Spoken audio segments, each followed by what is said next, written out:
Hi, beautiful people. Welcome to another episode of Random Talk with NG, the podcast where we get real, get deep, and sometimes get a little silly, but it's all in the name of growth.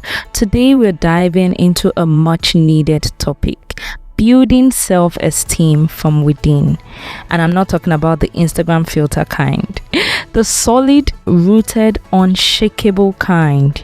And I'm not alone. Joining me is someone who knows a thing or two about bouncing back, showing up, and owning your story. Get ready for some laughs, real talk, and practical gems. So let's get into it. Welcome to Random Talk with NG, Oghosa. Thank you. Pleasure to be here. That'll be fun. And I'll be calling you OG throughout the episode. I hope that's fine. Sounds good. So to begin, can you describe yourself in 3 fun or unexpected words? Okay,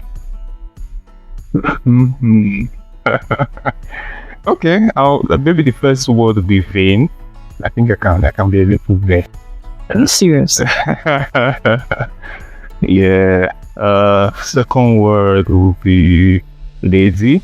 Third word will be okay, let me add a positive. Third word will be inquisitive. So a healthy mix, positive and negative. So you said vain. On occasion, of course. Too much explanation.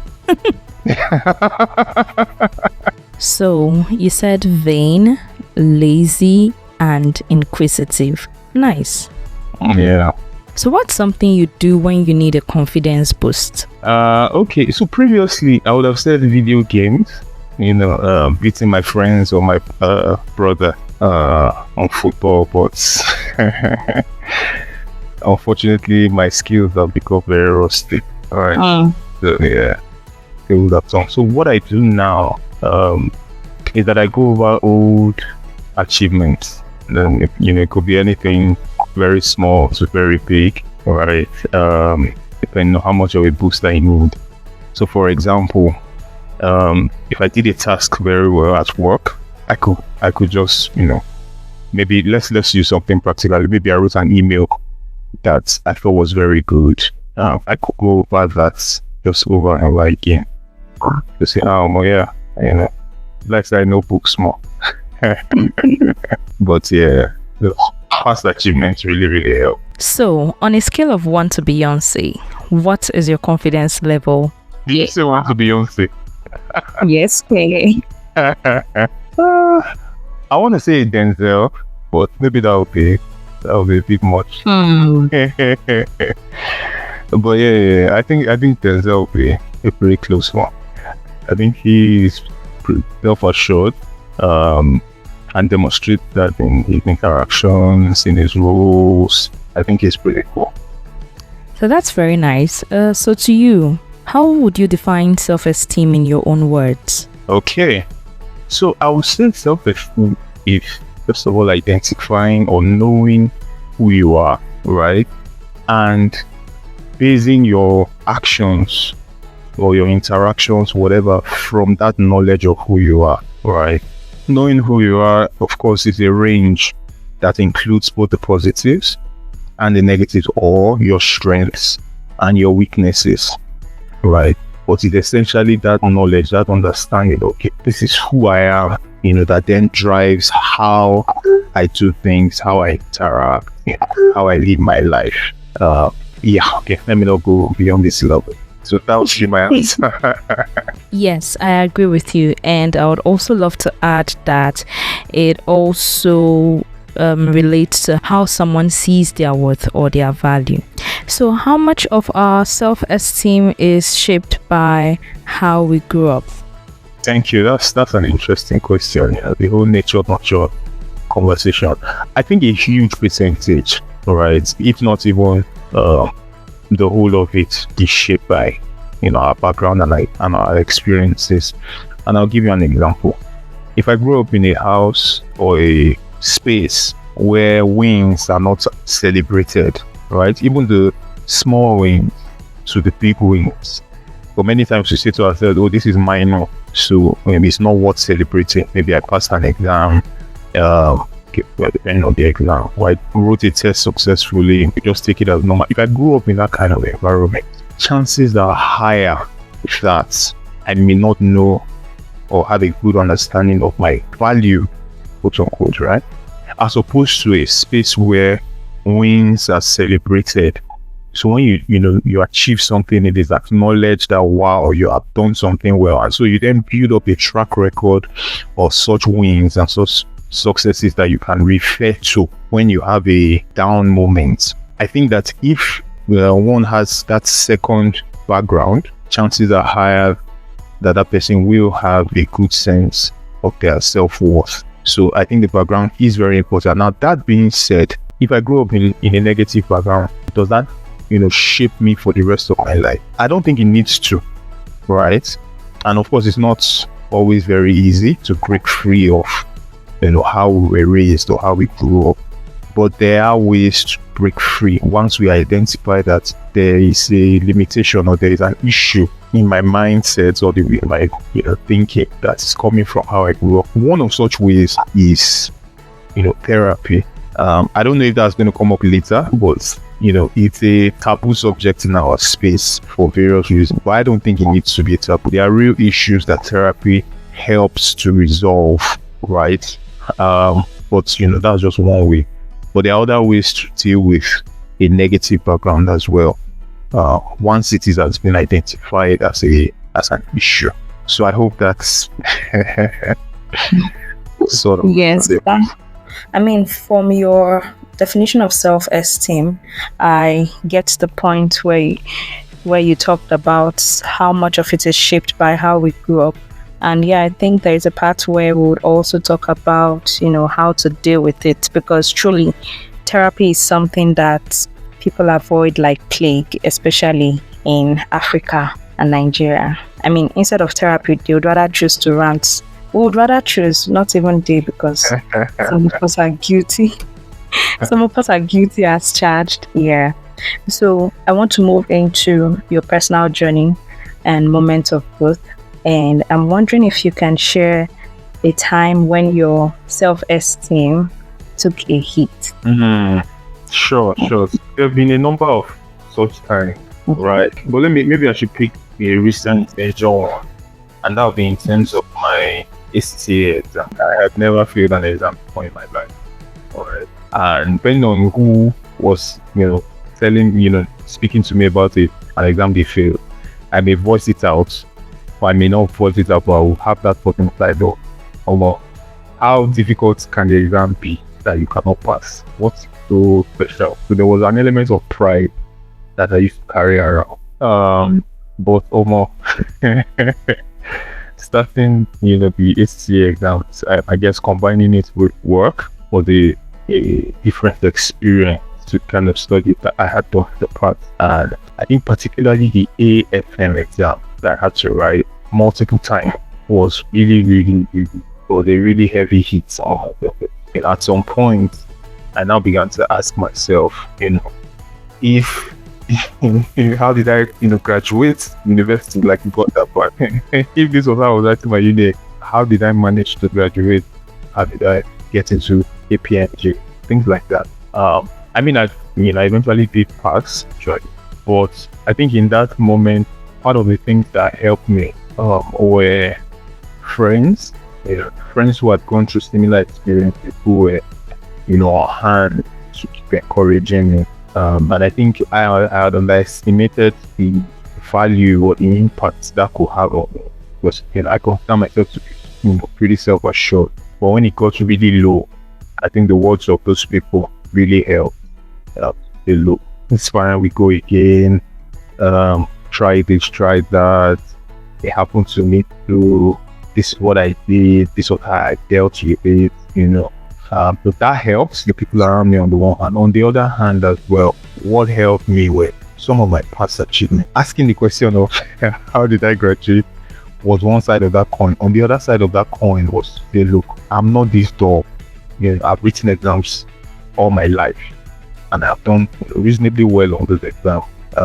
So something must be wrong with what's happening now with how I am, maybe studying, whatever.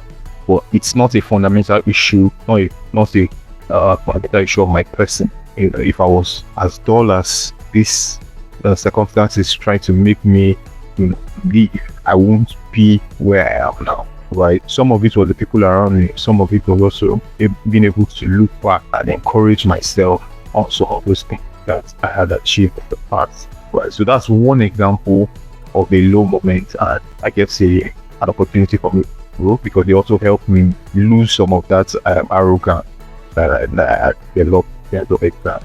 Not necessarily automatic after all, but I'm having PTSD right now. So let me learn stuff. I promise you, this is not trauma bonding, but that ACCA thing. God. I would also say that I think it was ACCA that, crushed my self-esteem. Because I was thinking to myself, just like, how hard can it be to pass an exam? I mean, I prepared for it. And then I'm not thinking, oh, you prepared, but you did not prepare enough. What do you mean by not prepared? I did all that was expected of me, didn't I? I mean, I studied past questions. Like, really, how hard can it be? If I survived physical chemistry, what is ACCA? I know. I'm done thinking about the time. You're also thinking about the money that you spent. Okay, yeah. Thinking about the money.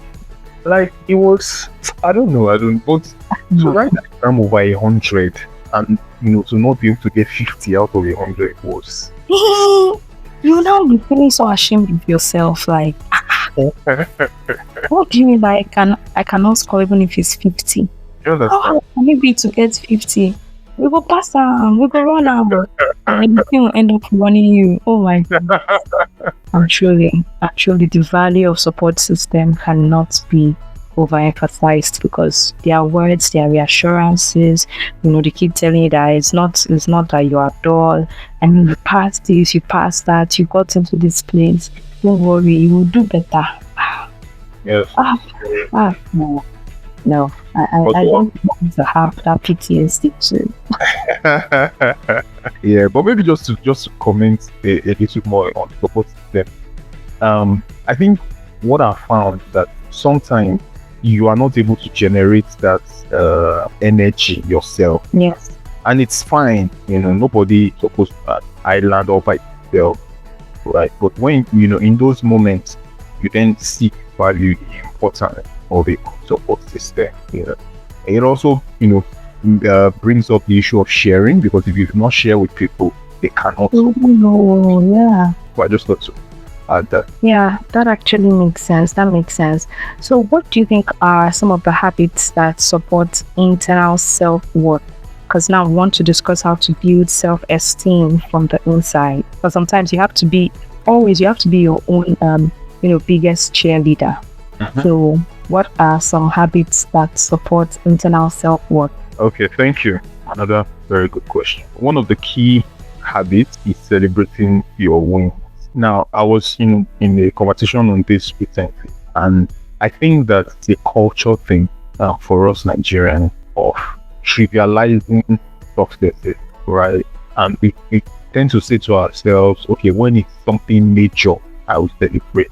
But what happened, at least from my own experience, is that when something major happens, this so-called major event, the celebration is superficial, it's minimal, because we've not built that habit of truly saying, yes, I did this and I did it well, and I am proud of myself, right?